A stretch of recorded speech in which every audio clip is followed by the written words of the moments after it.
भाजपा महिला मोर्चा हिमाचल प्रदेश कार्य समिति की 2 दिवसीय बैठक का शुभारंभ कंडवाल में हुआ।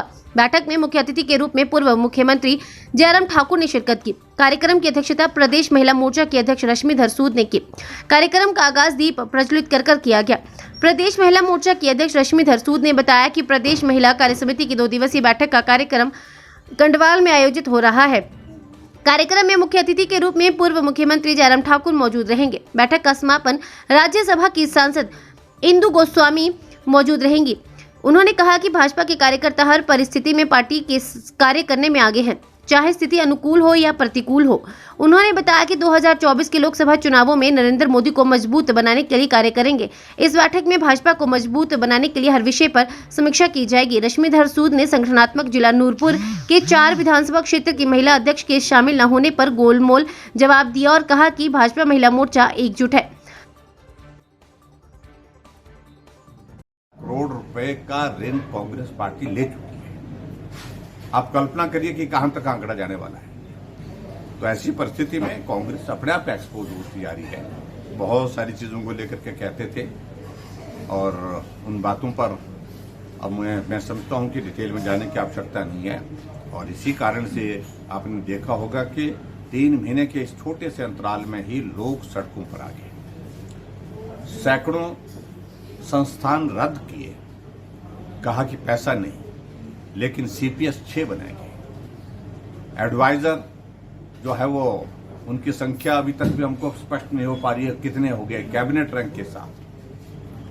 विधायक पायलट लेकर के चल रहे हैं, चेयरमैन पायलट लेकर के चल रहे हैं आगे, और सीपीएस पायलट लेकर के चल रहे हैं। और हिमाचल के इतिहास में ये पहली बार हुआ जब चीफ मिनिस्टर इस प्रदेश में चीफ मिनिस्टर के साथ डिप्टी चीफ मिनिस्टर।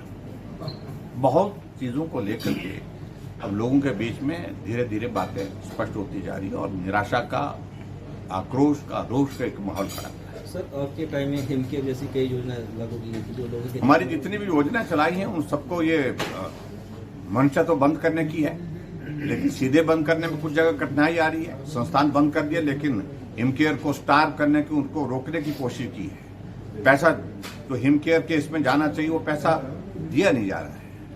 सहारा योजना के अंतर्गत जो ऐसे लोग जो बिस्तर पर पड़े हैं, लाचार हैं, बेबस हैं, उनको खाते में हम 3,000 रुपये हर महीने का डाल रहे हैं। 20,000 लगभग ऐसे लोग हैं, उनके खाते में पिछले कई महीनों से पैसा नहीं जा रहा है।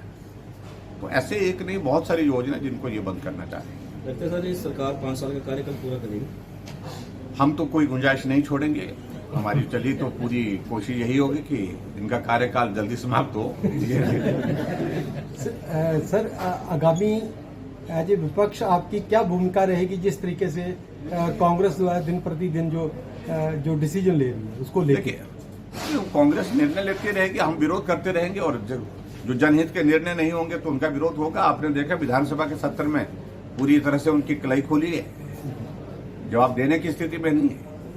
लोकसभा चुनाव बिल्कुल नजदीक है, उसको लेकर क्या लड़ेंगे और जीतेंगे। Thank you. कार्यक्रम के बारे में कुछ बताएंगे जी? भारतीय जनता पार्टी का हमारा महिला मोर्चा की आज प्रदेश कार्य समिति की बैठक है, और ये विधानसभा के चुनाव के पश्चात पहली बार ये बैठक महिला मोर्चा की यहाँ पर निर्धारित की है, और जिसमें हम महिलाओं के साथ जो बहुत बड़ा छल हुआ है, जो कांग्रेस पार्टी ने चुनाव के दिनों में किया,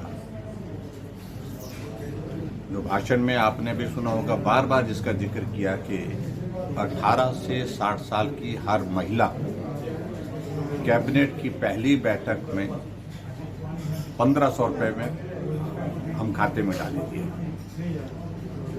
लेकिन अब 4 महीने होने को है, और अब के इस बजट सत्र में जिस तरह से महिलाओं का अपमान किया है, जिसको मैं कह सकता हूं झूठ बोल करके, और महिलाओं की संख्या इस प्रदेश में कुल आबादी का आधा हिस्सा है। अपमान में इसलिए कह रहा हूं, कहा था कि 1,500 रुपये देंगे, लेकिन हकीकत उससे हट करके निकली। जो पैसा दिया जा रहा है सिर्फ उन महिलाओं को दिया जा रहा है जिनको पहले ऑलरेडी सामाजिक सुरक्षा के अंतर्गत पेंशन लगी है। कुछ महिलाओं को 1000 रुपये पेंशन मिलती है, कुछ को 1150 रुपये पेंशन मिलती है। और उन महिलाओं के लिए ये व्यवस्था इस प्रकार से की कि 1000 के ऊपर 500 रुपये डाल करके उनको कह देंगे कि गारंटी हमने पूरी कर दी। जिनको 1150 मिलता था उनको 350 रुपये डाल करके कह देंगे कि गारंटी पूरी। मैं एक बात को बड़ा स्पष्ट कहना चाहता हूं कि हिमाचल प्रदेश में 18 से 60 साल की जो महिलाओं की संख्या लगभग 22 लाख है, जबकि हिमाचल प्रदेश में अभी इस बजट सत्र में उन्होंने जो घोषणा की है उसके अंतर्गत सिर्फ 2,31,000 महिलाओं को ये बात कही है कि हम उनको जो हमने गारंटी दी है उस गारंटी के हिसाब से पैसा देंगे। और मैंने आपको हकीकत बता दी, एक बहुत बड़ा छलावा प्रदेश की महिलाओं के साथ किया है। मैं समझता हूं कि झूठ तो एक जगह, लेकिन ये मातृशक्ति का अपमान है। और ऐसे में हिमाचल प्रदेश में भारतीय जनता पार्टी कांग्रेस के खिलाफ एक झूठ जो बोला है उसको उसकी पोल खोलने के लिए अभियान जो है महिला मोर्चे के माध्यम से हम चलाएंगे। कार्यक्रम का स्वरूप क्या बनता है अभी प्रदेश कार्य समिति की बैठक में हम जाकर के बात करेंगे। लेकिन अभी आपने इस बात को देखा होगा कि हिमाचल प्रदेश में विधानसभा का सत्र था और इस सत्र में कांग्रेस ने जो वादे किए थे, जो झूठी बातें कही थी सत्ता हासिल करने के लिए, उसकी पोल खुल गई है। वो सारे वादे एक तरफ रह गए हैं और आज हम इस बात को कह सकते हैं कि कोई भी वादा पूरा करने की दिशा में बजट में प्रावधान नहीं किया। ओल्ड पेंशन स्कीम को लेकर आपका क्या कहना है? ओल्ड पेंशन स्कीम के लिए उन्होंने कहा तो ये था कि 1 तारीख से जो है वो पैसा कटना शुरू हो जाएगा, लेकिन उसके बावजूद अभी तक उसमें क्लैरिटी नहीं है, अभी उसमें स्पष्टता नहीं है। और दूसरी बात मैं ये भी कहना चाहूंगा कि ओल्ड पेंशन स्कीम के लिए उन्होंने यही कहा था कि पहली कैबिनेट की पहली बैठक में हम ओल्ड पेंशन स्कीम लागू करेंगे। घोषणा की, लेकिन अभी तक लागू हुई नहीं। और इसका स्वरूप किस प्रकार से बनेगा अभी सारी चीजों को लेकर के अभी स्पष्टता नहीं। सर, कर्जे को लेके कांग्रेस पार्टी भाजपा पे अक्सर बात करती है, इसको लेके क्या कहेंगे आप?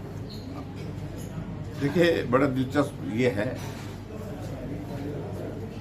शोर इस कदर उन्होंने डालने की कोशिश की जैसे कि पीछे की सरकारें जो रही है उन्होंने कर्जा लिया ही नहीं। जब आंकड़े विधानसभा के अंदर पूछे गए तो हिमाचल प्रदेश में भारतीय जनता पार्टी की सरकार ने जो कर्जे लिए वो कांग्रेस की जो 12 से 18 तक जो सरकार रही, 2012 दिसंबर से 2017 तक जो सरकार रही, उसकी तुलना में ज्यादा नहीं लिए, उतना ही कर्जे लिए। अब आज हम इस प्रश्न को पूछ रहे हैं कि हम तो हिमाचल प्रदेश में एक साल में लगभग 4000 करोड़ रुपए ऋण लिए हैं, एक साल में 4000। और नूरपुर विधानसभा क्षेत्र में महिला मोर्चा का जो है वो प्रदेश स्तरीय जो है वो कार्य समिति कर रहे हैं। ये 2 दिन की है, आज और कल रहेगी। आज इसके जो हमारा प्रारंभ है उसमें हमारे माननीय नेता प्रतिपक्ष जयराम ठाकुर जी रहेंगे और कल समापन में हमारी राज्यसभा सांसद इंदु गोस्वामी जी रहेंगी।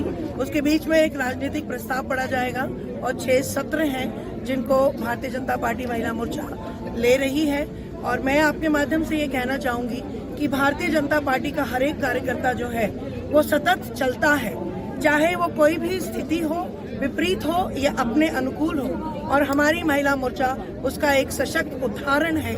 और हम आज सब यहाँ पर इस कार्य समिति में एक बार फिर एकत्रित हुए हैं अपने संगठन को मजबूती देने के लिए, संगठन को मजबूत दोबारा से स्थापित करने के लिए और आने वाले 2024 के चुनावों में माननीय नरेंद्र भाई मोदी जी की विजय के लिए हम फिर एक बार अग्रसर हैं। संगठन को मजबूत करने की बात कही जा रही है, तो देखा जा रहा है कि नूरपुर में जो जिला 4 है, नूरपुर, ज्वाली, फतेहपुर, इंदौरा, जहाँ की जो अध्यक्षाएं हैं वो शामिल नहीं है, नजरअंदाज पाई जा रही है, क्या कारण है? देखिए, मैं आपको ये बताना चाहूंगी कि एक अध्यक्षा के यहाँ जो है वो घर में कोई इंसिडेंट हुआ है और ये सब चलता रहता है।